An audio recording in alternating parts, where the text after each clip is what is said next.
Hey guys, how's it going? Today I wanted to answer the question, when did Jesus die and when did he rise? I figured this is a good time to talk about this topic given the season.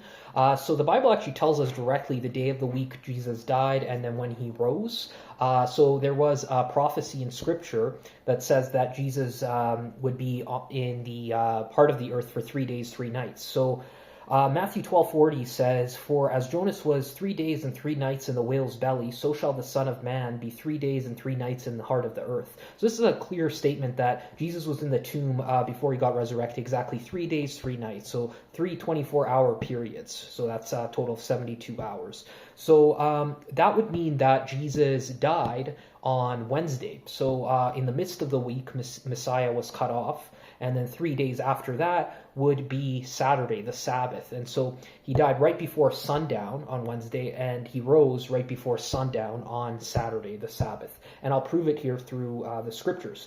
So if we look at John 19:31, it says, "The Jews therefore, because it was the preparation that the body should not remain upon the cross on the Sabbath day, for the Sabbath day was a high day, besought Pilate that their legs might be broken, that they might be taken away."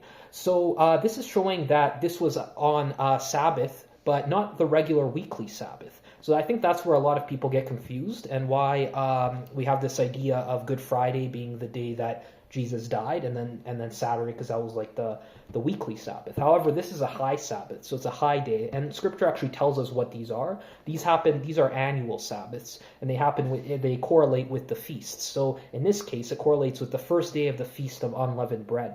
So if we go over to the book of Leviticus, it's going to show us this. So Leviticus 23. So it says, Leviticus 23, verses 6 to 7. It says, "And on the 15th day of the same month is the feast of unleavened bread unto the Lord. 7 days ye must eat unleavened bread. In the first day ye shall have a holy convocation. Ye shall do no servile work therein." So this is talking about the high Sabbath, right? So they mention this in the book of Leviticus, these holy convocations. These are one of them, an annual Sabbath, which is the first day of the Feast of Unleavened Bread. And this actually makes a lot of sense, because Passover was when Jesus died, and then we know that the first day of the Feast of Unleavened Bread is the day after Passover. So it's the following day. And so how they did it was that a new day began at sundown. So at sundown marked a new day. So from one sundown to the other sundown was one day. So this all makes sense in the timeline when you put all these pieces together. So the Last Supper happened Tuesday evening, right? And then Jesus got crucified on Wednesday, and he died before sundown on that Wednesday, on the Passover day. And that's why they were rushing to bury his body, because they couldn't do work on that high Sabbath, which was the first day of the Feast of Unleavened Bread, because at sundown, that would mark that first day. So that makes sense. So then that would be the first day, so that sundown Wednesday to sundown Thursday. And then the second day would be the sundown Thursday to sundown Friday, and that was the preparation day. So at that time, this is when Mary went to gather all of the herbs for the preparation. So if we go to Mark 16:1, it says, "And when the Sabbath was passed," and this Sabbath is talking about what I just spoke about, the high day. "When the Sabbath was passed, Mary Magdalene and Mary the mother of Jesus and Salome had brought the sweet spices that they might come to anoint him." And so this is referring to the day before the weekly Sabbath, and the day after that high Sabbath, the first day of the Feast of Unleavened Bread. And then Luke 23:56 says, "And they returned and prepared spices and ointments and rested the Sabbath day according to the commandment." See how that makes sense? So once they've done that, they've rested the Sabbath day, which is that weekly Sabbath, the regular Sabbath on Saturday. So that marks so Friday sundown to Saturday sundown is the weekly Sabbath.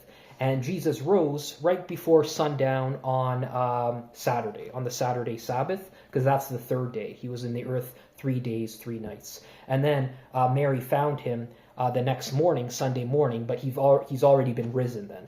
She found the empty tomb because he's already been risen then before sundown on that Saturday Sabbath. So when you look at it, it makes complete sense. Jesus was in the heart of the earth for 3 days, 3 nights, like the prophecy said.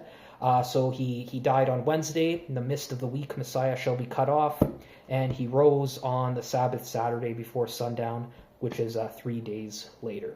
So I hope that answers that question. There's just a lot of different teachings we've been taught, from different institutions, from different things. There's a lot of confusion, but when we go into the Bible and we look at this, it all makes sense. All right, God bless.